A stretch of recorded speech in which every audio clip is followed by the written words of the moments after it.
ये बात कही गई थी कि when the action of prior given medicine has been exhausted, the requirement of next medicine is the counterpart of the second prescription. And if you are going to consider the second prescription, then you have to select that either I have to repeat the same medicine or I have to change the medicine. Again, if you require to repeat the medicine, then either in same potency or in high potency or in low potency. And if you change the medicine, either complementary or follower or intercurrent or hello anybody something saying? कि कोई दिक्कत भाई, कोई कुछ बोल रहे हैं? तो अगर जो जब हमें बदलना है तो हम कम्प्लीमेंट्री देते हैं, हम फॉलोवर देते हैं, हम इंटरकरेंट देते हैं, हम उसके अंदर में अगर जो गलती हो गई एंटीडोट देते हैं। और एक लास्ट उसमें पॉइंट है entire change plan. I think you all must remember this point, though you are not described in your life, what it means, what is entire change plan. इस इंटायर चेंज प्लान के कहने के पीछे उनका था कि homeopathy का जो प्लान है, plan of homeopathy proceeds on curative point of view, and if you have to change the plan and from curative to palliative, तो कहीं कि क्यों करेंगे चेंज? अभी एक हमारे मित्र कह रहे थे कि हम किसी भी रोग को ठीक कर सकते हैं। मेरी करबद्ध निवेदन है, इस भावना को दिमाग से हटा दीजिए। आप किसी भी रोग को ठीक करेंगे, अरे आपके तो है ऑर्गेनन में आपके अपने जो टेस्ट है उसमें लिखा हुआ है, क्लब जब तक बांटा हुआ है क्यूरेबल डिजीज और इनक्यूरेबल डिजीज दो ग्रुप में बांट दिया गया है। When your text says that this is incurable, how you can cure that very disease? वैसे चीज में अभी जो पेनक्रियास का उदाहरण जो डॉक्टर दिए थे, वो चीज लागू होती है कि हम उसको पैलिएटिव मेडिसिन दे करके इस लायक बना देंगे कि उस पेशेंट को जिंदगी भर वो एक आरामदेह स्थिति में आ जाए और वो आरामदेह मौत उसको मिले। मौत मिलेगी उस डिजीज से ही, can't cure, but you can remodelize his condition। तो इसी स्थिति को दिमाग में रख करके वो अंतिम पॉइंट था, और उसी को पूरा करने के लिए अपने यहाँ रेयर मेडिसिन की व्यवस्था है। इसी रेयर मेडिसिन को मैंने कलेक्ट किया है अपने प्रैक्टिस के दरमियान। जब हम परेशानी उठाए तो देखें कि how I could get rid from this. तो उस मामले में एक चीज हमने पाया, जैसे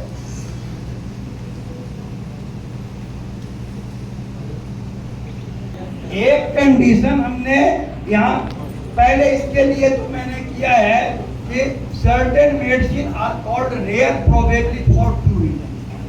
कुछ मेडिसिन जो रेयर कहे जाते हैं वो दो कारणों से कहे जाते हैं। पहली बात, due to their less frequent application, उनका कम एप्लीकेशन है, प्रैक्टिस के लाइफ में कम एप्लीकेशन होता है। और दूसरा, ड्यू टू इनसफिशिएंट प्रूविंग, उनकी प्रूविंग इनसफिशिएंट हुई। यहाँ पे मैं एक सजेस्ट करना चाहूंगा आप लोगों को, हालांकि उससे गुजरे हैं आप जरूर, लेकिन कभी कभी होता है ना कि जब बता दिया जाता है तो खास करके ध्यान आता है। बोरिक की मेट्रियामेट का आप सभी नहीं पढ़ी है, सभी पढ़ते हैं, लगातार इस्तेमाल करते हैं। हमारे यहाँ मेट्रियामेट का जो है, बहुत सारे मेट्रियामेट का हैं। लोग कहते हैं कि प्रत्येक में एक ही मेडिसिन का जब अगर जो जिक्र है, इतना सारा मेट्रियामेट का की जरूरत क्या है? तो जो लोग गहराई से पढ़ते हैं वो देखते हैं कि मेट्रियामेट के कंपोजिशन में अंतर है। अब जैसे मान लिया कि मेट्रियामेट का पूरा हो, जैसे क्लार्क की डिक्शनरी ऑफ मेट्रियामेट का हो, ये सभी में जो प्रूविंग सिम्टम के स्टाइल हैं वो प्रूविंग के वो उसमें कलेक्शन है। जैसे फेरिंगटन है तो उन्होंने क्लिनिकल मैट्रियामेट का लिखी है, क्लिनिकल पॉइंट ऑफ व्यू से उन्होंने कंसीडर किया है। ये बोरिक जो है ये थेराप्यूटिक मैट्रियामेट का है। दूसरे मैट्रियामेट का में अगर कहीं एपेंडिसाइटिस का जिक्र करना हो तो एपेंडिसाइटिस नहीं लिखा मिलेगा आपको, उसमें मिलेगा lump in right iliac fossa. Am I right? लेकिन इनमें जो है एपेंडिसाइटिस मिला क्योंकि इन्होंने इसको थेराप्यूटिक पॉइंट ऑफ व्यू से लिखा है। तो बोरिक की मैट्रियामेडिका में आप उलटते चले जाएं और सीधे सीधे एक हम आपको उसमें टिप बताएं कि जिस मेडिसिन के बारे में बोरिक साहब ने सिर्फ 2 या 3 लाइन में लिखा है उन सबों को आप छाप के निकाल लीजिए और सब रेयर मेडिसिन है। लेकिन तब क्यों निकालिए और क्यों लिखा हुआ है, आप क्यों महत्व देंगे? जो 2 लाइन उसमें लिखा हुआ है रिपीटेडली प्रूव्ड मेडिसिन है वो कि वो पेशेंट को देने के बाद आराम दिलाएगा ही, क्योर करेगा ये मैं नहीं कर रहा हूं, आराम दिलाएगा। तो कम से कम आपके पेशेंट को आराम जब दिला दिया तो आपको मौका दे दिया ना कि आप और कुछ खोज सकिए। कभी बुरी परिस्थिति में कोई होम्योपैथ डॉक्टर अपने पर्सनल क्लिनिक में बुखार के मामले में अगर जो फंस जाता है तो अंदर जाके पैरासीटामोल बुक करके शुगर ऑफ मिल्क में मिला करके रोगी को दे देता है अधिकांश लोग देते हैं। लेकिन काहे के लिए देते हैं कि फॉर द टाइम बीइंग इसका बुखार कम जाए और शाम को हम बुलाते हैं तब तक खोज के रखेंगे कि सही दवा दे देंगे। तो कुछ उसी स्तर पे अब यहाँ पे हम एक चीज देखें कि हमने जो भी इसमें जो हम आपके सामने कहने वाले हैं ये सब हम इसको अपने प्रैक्टिस में इस चीज को हमने अपने प्रैक्टिस में इस परेशानी को हमने झेला है। एडेनोइड का जो केस होता है, adenoid adeno gland pertaining to gland, adenoid means gland line. There are certain structure which assumes like the gland like structure, those are known as adenoid and specifically adenoid। जब हम second first year में जब physiology जब पढ़ रहे थे उस वक्त वो जैसे जितने भी टिश्यू जो हैं, थोड़ा देखिए एक चीज है भाई, टीचर हम हैं, बहकना मेरी प्रवृत्ति है, हम कुछ भी बोल सकते हैं। जहां आप बोर होने लगी तो एक तो कोई कहा था कि जब ऑडियंस बोर होने लगे तो बिना मतलब के ताली बजा दे तो ऑडिटर जो है समझ जाता है कि हमसे लोग बोर हो रहा है। अभी लेकिन मेरा मतलब का नहीं है।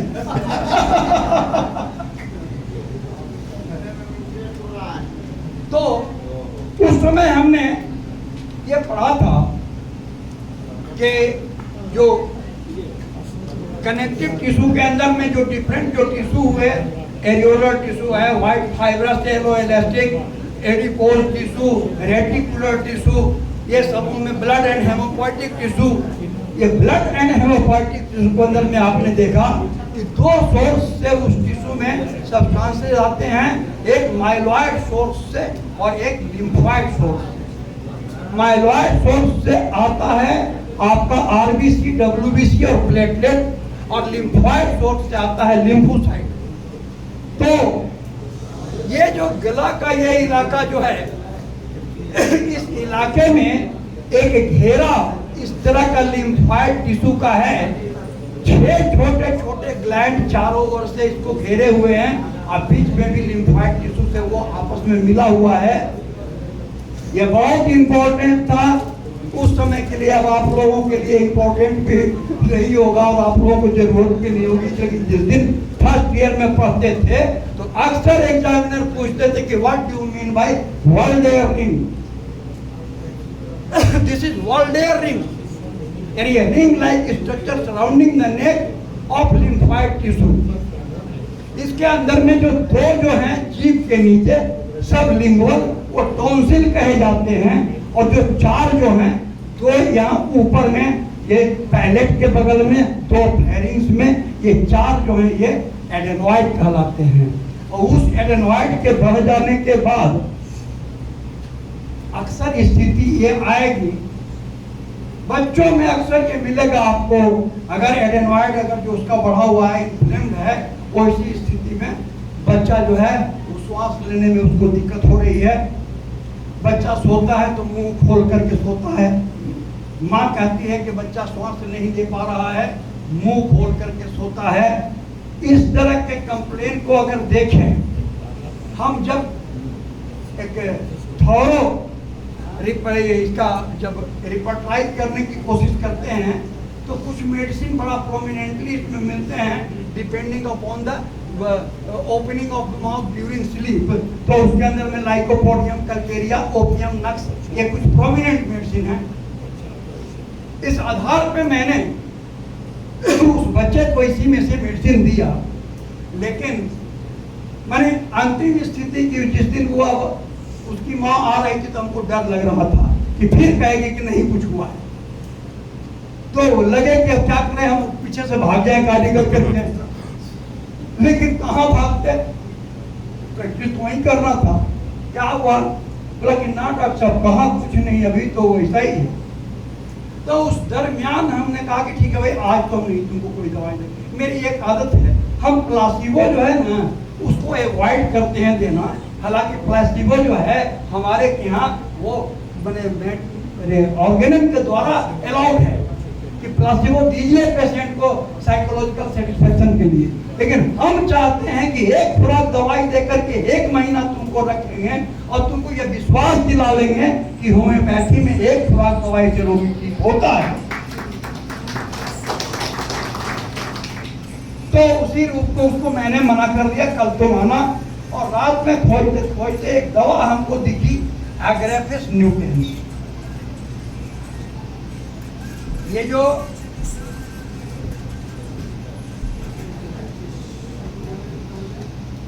एग्रेफिस न्यूटेंस जो मिला, उसके अंदर में आउट ऑफ ये बात दी हुई थी कि उसको जो है वो obstruction, nasal obstruction with open mouth, mostly frequently कटार, ये फीचर उसके इसी गोली के मेटेरियल का सिर्फ ये 2 लाइन में 4 फीचर दिया हुआ था।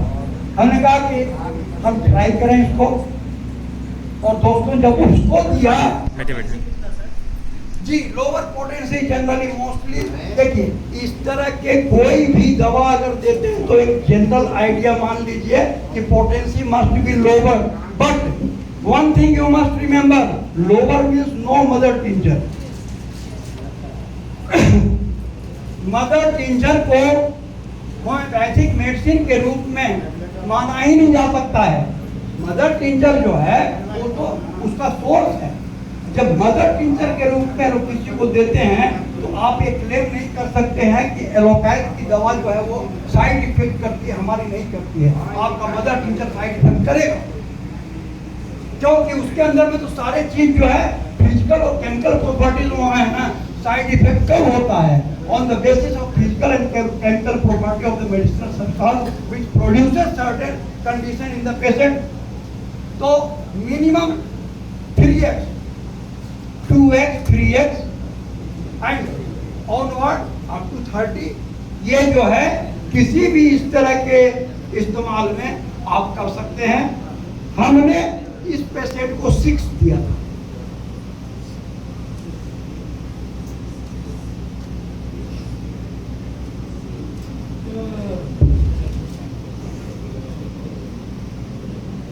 यहाँ पे ग्राफिक्स के बारे में ये चीज दिया हुआ है।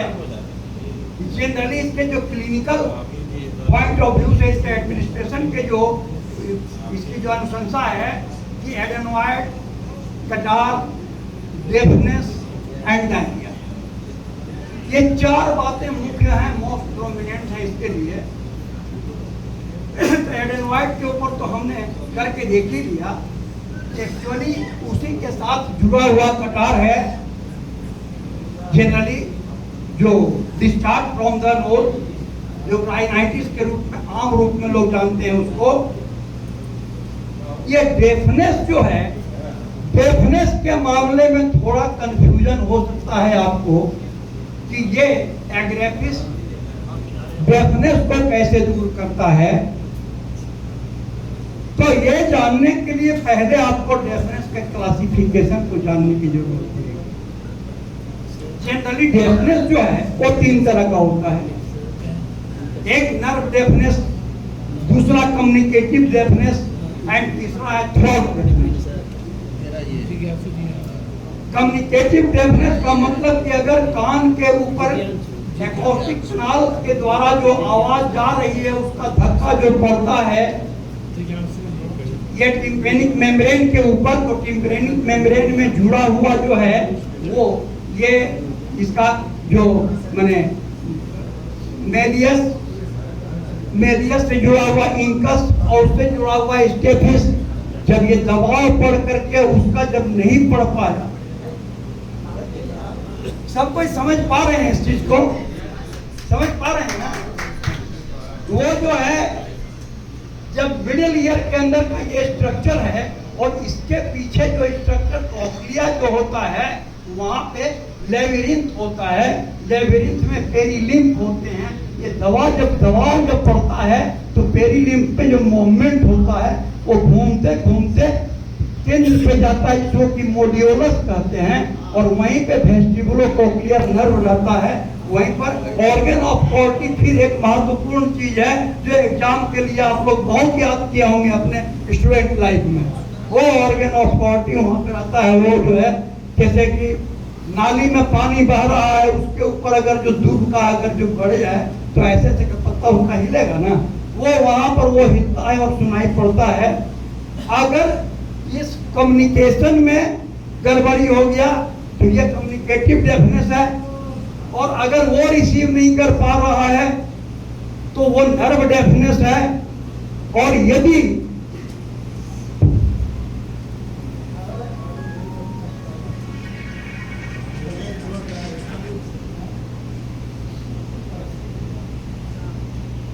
लिम्फेटिक सिस्टम का वो ऑर्गन होने के चलते लिम्फोसाइट निकालेगा, और लिम्फोसाइट के अंदर में हम ये जानते हैं कि लिम्फोसाइट 2 तरह के होते हैं, लार्ज लिम्फोसाइट और स्मॉल लिम्फोसाइट। ये लार्ज लिम्फोसाइट जो है ये वायरल डिजीज के फलस्वरूप जो डैमेज हो रहा है उसको ठीक करने के लिए, या जो फाइटिंग सेल्स हैं इंफ्लेमेटरी एरिया में उनको न्यूट्रिशन पहुंचाने के लिए वो काम करता है। और स्मॉल लिम्फोसाइट जो है, स्मॉल लिम्फोसाइट में ये क्षमता है कि it can convert itself into plasma cell. हम लोग ये जानते हैं एरियोलर टिश्यू के अंदर में जो प्लाज्मा सेल होता है, plasma cell is responsible for synthesis of gamma globulin and that gamma globulin act as antibody. लेकिन एरियोलर टिश्यू उतनी बहुतायत में नहीं है कि उससे बड़े इन्फेक्शन जो हैं वो उससे कवर हो सके। वैसी स्थिति जब आती है तो small lymphocyte started converting itself into plasma cell and started synthesizing gamma globulin. A lot of gamma globulin is present here in the form of antibody. वो एंटीबॉडी जो रहेगा इस जगह पे ओरल और नेजल इन दोनों रूप से जो भी इस तरह के इंफेक्शन अंदर जाएंगे ये बल्डर रिंग जो उसको पकड़ के अपने पास रखता है। अब उसी में वहां से अगर कोई खास करके स्ट्रेप्टोकोकस पायोजन जो वेराइटी है स्ट्रेप्टोकोकस की, वो स्टेचियन ट्यूब के द्वारा मिडिल ईयर में घुस जाता है और वहां जब घुस गया तो इन्फ्लामेशन करा देगा। जब वहां इन्फ्लामेशन हो जाएगा तो नली तो बंद हो जाएगी। अब वो नली जब बंद हो जाएगी तो ये जो यहाँ पर मेलियस इंकस और स्टेपिस के ऊपर जो एक्टिविटी हुई थी, उस एक्टिविटी का रिस्पॉन्स दिखेगा? नहीं दिखेगा। और यही इसी को कहते हैं थ्रोट डेफनेस। यानी थ्रोट डेफनेस का मतलब कहीं ओरिजिनल नहीं है, सिर्फ यहाँ के चलते इन्फ्लामेशन हुआ स्पीकिंग ट्यूब में, उसके चलते डेफनेस। और अगर ये कंफर्म हो जाता है कि it is due to inflammation in the speaking tube, उस डेफनेस के लिए अकेला सिम्टम पर ये एग्रेविस न्यूट्रिएंस जो है, ये मैंने कम से कम 5-7 बार तो निश्चित तौर पे इसको बहुत ही सफल रूप में इस्तेमाल किया है। ये आप भी करेंगे और मैं समझता हूँ कि निराश नहीं होंगे।